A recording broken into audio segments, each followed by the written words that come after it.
बिस्मिल्लाहिर्रहमानिर्रहीम। ज़ैद बिन कसादा बुलंदी से उतरा और तकरीबन 100 जांबाज किस्म के बर्बरों को अलग किया और उन्हें कुछ हदायत दी।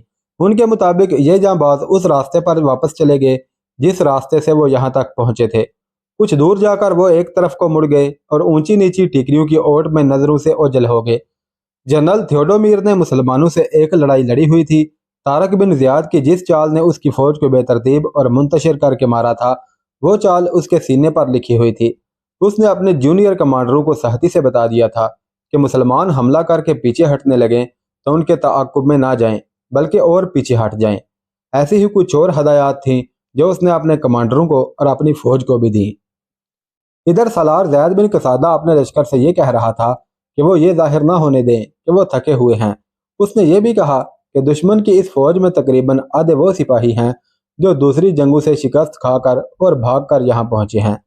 ज़ैद ने मुजाहिदीन को बताया कि उंदलसियों पर बर्बरों का खौफ तारी है, इस खौफ में इजाफा किया जाए। ऐसा ना हो कि ये खौफ हम अपने ऊपर तारी कर लें। मुर्रह लैन पोल और सबसे ज़्यादा मुतअस्सब मुर्रह विलियम स्कॉट मुतफिका तौर पर लिखते हैं कि दोनों फौजों की कैफियत देखकर लड़ाई का नतीजा यही नजर आता था कि बर्बर मुसलमान बहुत बुरी शिकस्त खाएंगे। मुसलमानों की फतह का इन्हिसार सिर्फ इस बात पर था कि उनका सालार कोई ऐसी चाल चलता जो थियोडोमीर के कदम उखाड़ दे, लेकिन ऐसा इम्कान नजर नहीं आता था। थियोडोमीर को अपनी फतह का 100% यकीन था। जनरल थियोडोमीर ने अपनी फौज को ऐसी जगह पर तरतीब में रखा हुआ था कि उसके दाएं और बाएं टीकरियां और चट्टानें थीं। इस तरह उसके पहलू महफूज थे। ज़ियाद बिन कसादा ने अपने लश्कर को 3 हिस्सों में तकसीम कर दिया। उसने दरमियान वाले हिस्से को आगे बढ़ाया और खुद पीछे रहा। उधर से गरनाता की फौज की दुगनी नफरी आगे बढ़ी, थियोडोमीर दूर पीछे रहा। मुसलमान नारे लगाते हुए अपनी रफ्तार तेज करके आगे बढ़े और बड़ा सहज तसादम हुआ। उंदलसी समझ ना सके कि मुसलमान आहिस्ता आहिस्ता पीछे हट रहे हैं। उंदलस की फौज उनके साथ साथ आगे आ रही थी। थियोडोमीर दूर पीछे खड़ा चिल्ला रहा था और कासदों के जरिए अपनी फौज को पैगाम दे रहा था कि आगे ना जाएं। अचानक दाएं और बाएं तरफ की टिकरियों और चट्टानों से थियोडोमीर की फौज पर तीरों और बर्छियों का मींह बरस पड़ा। यूं लगता था जैसे टिकरियां और चट्टानें आतिशफशा पहाड़ की तरह तीर और बर्छियां उगल रही हों। उसके साथ ही उन्हीं टिकरियों की ओर से बर्बर घोड़सवार घोड़े सर पर दौड़ाते निकले और उंदलसियों के अकब में चले गए। वहां से उन्होंने बड़ा ही दलेराना हमला किया। ज्यादातर तीरों और बर्छियों की वजह से उंदलसी बेतरतीब हो गए। बाकी कसर घोड़सवारों के हमले ने पूरी कर दी। लेन पोल और विलियम स्कॉट लिखते हैं कि मुसलमानों की वो दहशत जो उस फौज पर तारी थी, वो तीरों और बर्छियों से ज्यादा नुकसान पहुंचा रही थी। दूसरी लड़ाइयों से भागे हुए सिपाही ऐसे दहशतज़दा हुए कि जंग का पांसा मुसलमानों के हक में पलट गया। ज़ैद बिन कसादा ने तकरीबन 100 जांबाजों को लड़ाई शुरू होने से पहले ही गायब कर दिया था। वो जांबाज दूर का चक्कर काटकर शहर के पीछे पहुंच गए थे। उन्होंने देखा कि शहर पनाह पर और किले के बुर्जों में कोई एक भी सिपाही मौजूद नहीं। सालार ज़ैद ने उन्हें इस मिशन पर भेजा था कि गरनाता की फौज बाहर निकल आई है और मालूम होता है कि शहर के अंदर कोई फौज नहीं, और अगर है तो बहुत थोड़ी है। जांबाजू को बताया गया था कि वो किले के दरवाजे तोड़ने की कोशिश करें या रस्से साथ ले जाएं और कमंदे डालकर दीवार पर चढ़ जाएं। जांबाजू का जैश शहर के अकब में पहुंच गया। दीवार पर कोई शहरी या फौजी खड़ा था। उसने देख लिया। वो दौड़ता हुआ उतरा, घोड़े पर सवार हुआ और कोई दरवाजा खुलवाकर घोड़ा सर पर दौड़ाता निकला और जनरल थियोडोमीर को इतला दी कि तकरीबन इतनी तादाद में मुसलमान फलां तरफ से शहर की तरफ आ रहे हैं। थियोडोमीर ने कमोबेश 300 घोड़सवारों को शहर के अकब की तरफ दौड़ा दिया और उसके जो दस्ते अभी लड़ाई में शामिल नहीं हुए थे, उन दस्तों को उसने हुक्म दिया कि शहर के अंदर चले जाएं। जो ही ये दस्ते पीछे को मुड़े, ज़ैद बिन कसादा ने अपने लश्कर के उस हिस्से को जो उसने अपनी कमांड में महफूजा के तौर पर रखा हुआ था, गरनाता की तरफ जाने वाले उंदलसियों पर हमला कर दिया। क्योंकि ये हमला अकब से हुआ था, इसलिए उंदलसियों का नुकसान बहुत ही ज्यादा हुआ। लेन पोल और विलियम स्कॉट लिखते हैं कि ईसाई फौज पूरी तरह कट गई। ऐसा जानी नुकसान मुसलमानों और ईसाइयों की किसी भी लड़ाई में नहीं हुआ था। थियोडोमीर ने जिन 300 आदमियों को शहर के अकब में भेजा था, उन्हें बर्बर जांबाजों ने काट कर रख दिया। अगर उंदलसी फौज का कोई सिपाही बचा भी तो वो किले की तरफ नहीं गया, बल्कि कहीं जंगल की तरफ भागा और रोपोश हो गया। थियोडोमीर मैदान जंग से लापता हो गया। किले का जो दरवाजा खुला था बंद हो गया। उंदलसी फौज के परचम कभी के गिर चुके थे। मुसलमान अभी तक लड़ाई में मसरूफ थे। लड़ाई खत्म हो चुकी थी, लेकिन ज़ैद बिन कसादा का हुक्म था कि किसी को जिंदा न रहने दिया जाए। गरनाता वहां से कुछ दूर था। ईसाई फौज का सफाया करके सालार जैद ने गरनाता की तरफ पेशकदमी की। उसने उसी फौज को यह मुजदा सुना दिया था कि अल्लाह ने उन्हें फतह से नवाजा है और अब किले में दाखिल होकर शहर पर कब्जा करना है, और यह भी कि शहर में कोई मुकाबला करने वाला नहीं होगा। जब उन्हें किला नजर आने लगा तो वो ये देखकर हैरान रह गए कि दीवारों पर इंसानों की एक दीवार खड़ी थी। मुहासरे के वक्त हर किले पर सिपाही मौजूद होते थे, लेकिन इतने नहीं कि उनके कंधे एक दूसरे से मिले हुए हों। उनके सरों पर जंगी खुदे थी और उनके जिस्मों के बालाई हिस्से ज़रा पोश थे। नहीं, अभी नहीं, सालार जैद ने अपने नायब सालार से कहा। हम तो समझे थे कि गरनाता की फौज को हमने ख़त्म कर दिया है, लेकिन शहर के दिफा में तो उससे कहीं ज़्यादा फौज नज़र आ रही है। मज़कूरा बाला मुर्रख लिखते हैं कि सूरज गुरूब होने के लिए उफ़क़ के करीब पहुँच गया था। ज़ैद बिन कसादा ने किले का मुहासरा कर लिया, लेकिन अब उसकी फ़ौज और कम हो गई थी, क्योंकि कुछ मुजाहिदीन शहीद हो गए थे और बहुत से ज़ख्मी भी हुए थे। कैफियत मायूसी वाली पैदा हो गई थी। फिर भी दीवार के करीब जाकर सालार जैद ने ऐलान करवाया कि अपनी फ़ौज का अंजाम देख लो। अगर बगैर लड़े शहर के दरवाजे खोल दोगे तो अमनो अमान में रहोगे, वरना सबको कत्ल कर दिया जाएगा। इस ऐलान का कोई जवाब नहीं आ रहा था। अमूमन यूं होता था कि मुहासरा करने वाले ऐसा ही अल्टीमेटम दिया करते थे और महसूरीन की तरफ से तंजिया और धमकी अमेज जवाब मिला करता था। लेकिन जैद बिन कसादा के ऐलान के जवाब में दीवार से कोई आवाज़ नहीं आई थी। खिलाफ तवक्को दरवाज़ा खुला और थियोडोमीर सफ़ेद झंडा लिए बाहर आया। पहली हैरतनाक बात यह थी कि थियोडोमीर सुलह का झंडा उठाए खुद बाहर आया था, और ज़्यादा ताज्जुब ये देखकर हुआ कि उसके साथ सिर्फ एक मुहाफिज था। कोई जर्नैल या बादशाह मुहाफिजों के पूरे दस्ते के बगैर इधर उधर नहीं जाता था। थियोडोमीर के साथ जो मुहाफिज था वो करीब आने पर पता चला कि मुहाफिज नहीं, बल्कि वो एक नौजवान मुलाजम है। ईसाई बादशाह और बड़े जर्नैल मुहाफिजों के अलावा इस किस्म के एक दो मुलाजम अपने साथ रखा करते थे। ज़ैद बिन कसादा थियोडोमीर के इस्तकबाल के लिए ज़रा आगे चला गया। फिर दोनों कमांडरों का आमना सामना हुआ। मैं अपने से बड़े जर्नैल के हुक्म से आया हूँ, थियोडोमीर ने कहा। यह जर्नैल इस इलाके की तमाम फौज का कमांडर है। उसने आपके लिए पैगाम भेजा है कि किले के अंदर इतनी ज़्यादा फौज है कि आप मुहासरा करेंगे तो कम अज़ कम 1 साल मुहासरे में बैठे रहेंगे। शहर की दीवारों पर देख लें, इसी से आपको अंदाज़ा हो जाएगा कि शहर में कितनी ज़्यादा फौज है। अगर इतनी ज़्यादा फौज मौजूद है तो फिर सुलह की क्या ज़रूरत है? ज़ैद बिन कसादा ने जवाब दिया, और तुम मेरी फौज को देख रहे हो कि पहले से भी कम हो गई है। हमारा जर्नैल रहम दिल इंसान है, थियोडोमीर ने कहा। उसे पता चल गया है कि उसकी फौज किस बुरी तरह कट गई है और आपका भी नुकसान हुआ है। वो कहता है कि मजीद खून रेजी उसकी बर्दाश्त से बाहर है, इसलिए वो सुलह करना चाहता है। अगर आप सुलह नहीं करना चाहते तो मैं आपको बता चुका हूँ कि हमारे पास बहुत ज़्यादा फौज है जिससे आप किला नहीं ले सकेंगे। ज़ैद बिन कसादा को यह खतरा महसूस होने लगा कि यह धोखा हो सकता है, लेकिन थियोडोमीर जिस अंदाज से बात कर रहा था इससे मुतासर होकर ज़ैद बिन कसादा सुलह पर राजी हो गया। लेकिन सुलह की शराइत हमारी होंगी, थियोडोमीर ने कहा। सबसे बड़ी शर्त यह होगी कि शहरियों के जानो माल और इज़्ज़त व आबरू की हिफाजत आपकी जिम्मेदारी होगी और आपका कोई सिपाही किसी शहरी के घर में दाखिल नहीं होगा। दूसरी शर्त यह है कि खजाने में जो कुछ भी है वो हम खुद आपके हवाले करेंगे।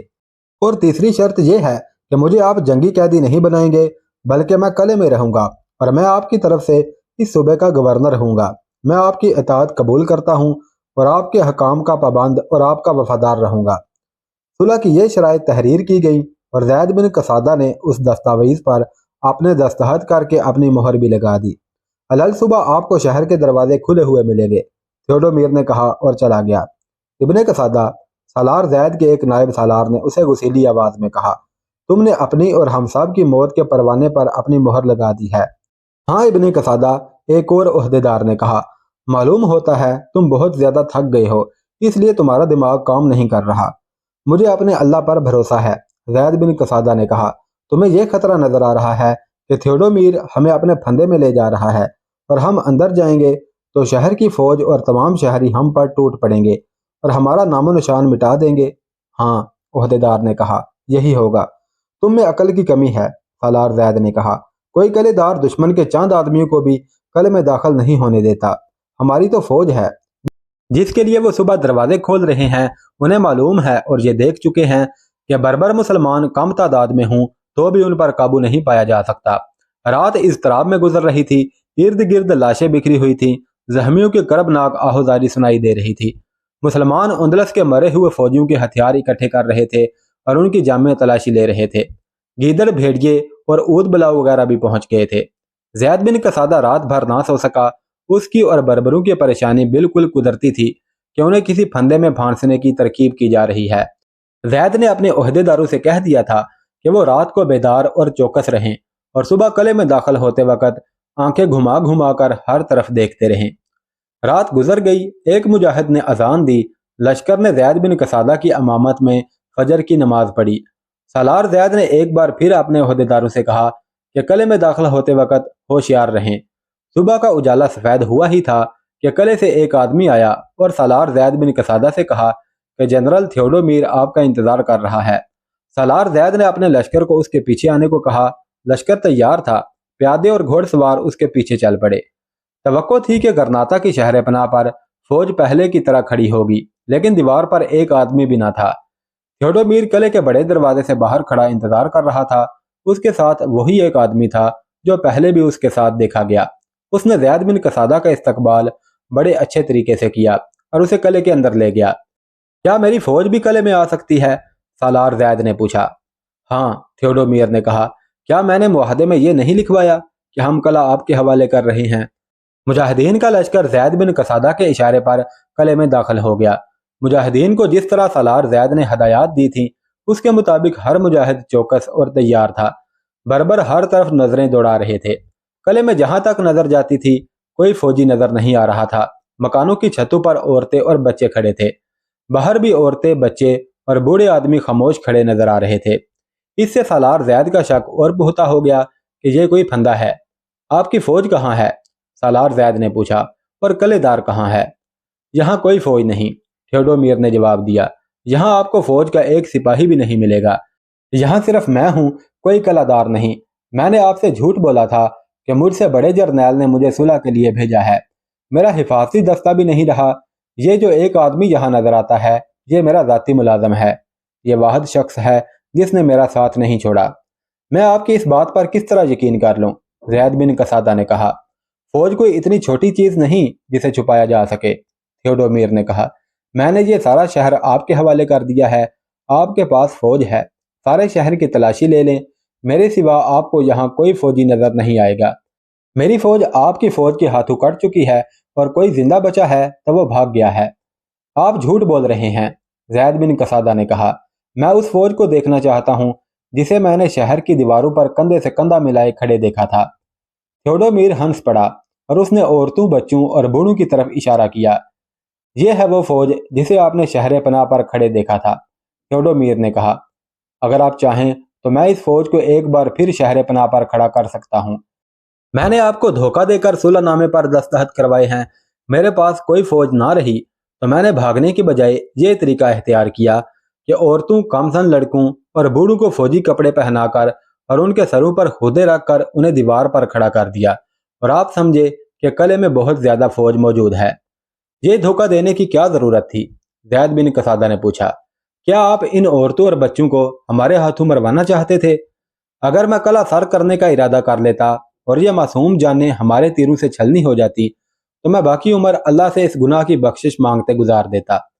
आप ये ना समझ बैठें कि मैं शहर पनाह पर इतनी ज्यादा फौज को खड़े देखकर डर गया था और इस डर से सुलहनामे पर मोहर लगा दी है।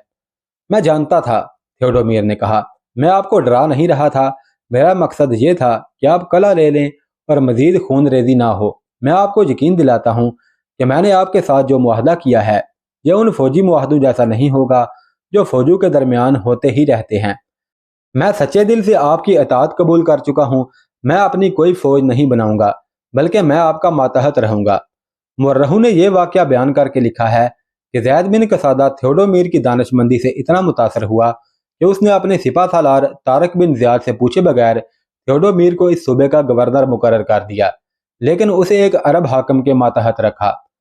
गरनाता की आबादी में यहूदियों की अक्सरियत थी।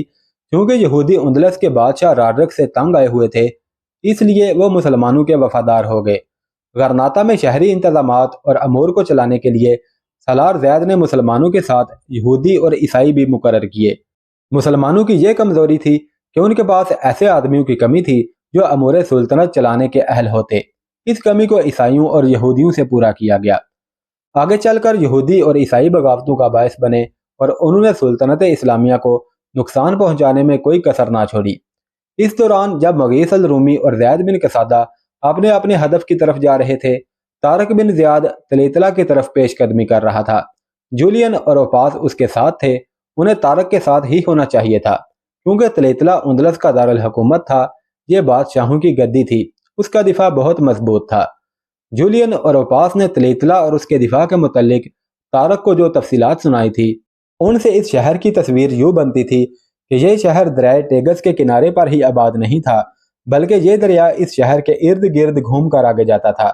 दरिया के साथ ही एक वसी और गहरी झील थी जिसमें दरिया का पानी गिरता था। एक लंबी चौड़ी चट्टान में से सुरंग निकाली गई थी। उस सुरंग से दरिया का पानी झील में जाता था। यही वो झील थी जिस पर ओपास और यहूदी औरत मीरनिया की मुलाकात हुई थी, जब ओपास मजजूब और मजनू फकीर के बहरूप में उसे मिला था। तलीतला को एक तो दरिया टेगस दिफा मुहैया करता था, दूसरे ये कि ये कलाबंद शहर खासी बुलंदी पर आबाद किया गया था। कले और शहर की दीवारें बहुत वजनी और ज्यादा हुजम वाले पत्थरों से बनाई गई थी। बाज़ पत्थर इतने बड़े थे जैसे पूरी चट्टान उठाकर वहां पर रख दी गई हो। शहर के इर्द गिर्द दीवार के साथ साथ बहुत चौड़ी और खासी गहरी खंदक थी। उसमें लकड़ी के नुकीले कील गड़े हुए थे जो खंदक में उतरने वाले को बुरी तरह जख्मी करते और उसे बाहर निकलने के काबिल नहीं रहने देते थे। जो बादशाह तहत नशीन हुआ, उसने तलीतला की मजबूती में इजाफा किया। जब गोथ आए तो उन्होंने इस शहर को इतना ज्यादा मजबूत बना दिया कि उसे नाकाबिले तस्हीर शहर कहा जाने लगा। तारक बिन ज़ियाद ने मैदानों और पहाड़ी इलाकों में आमने सामने लड़ाइयाँ लड़ी थी। उसने 12,000 मुजाहिदीन से उंदलस की 1 लाख फौज को शिकस्त दी थी। लेकिन कला सर करना बिल्कुल ही मुख्तलिफ मुहिम थी। उसके तौर तरीके कुछ और थे। फिर तलीतला जैसे नाकाबिले तस्हीर कले को सर करना तो बिल्कुल नामुमकिन हद तक मुहाल था। तारक अल्लाह के भरोसे जा रहा था।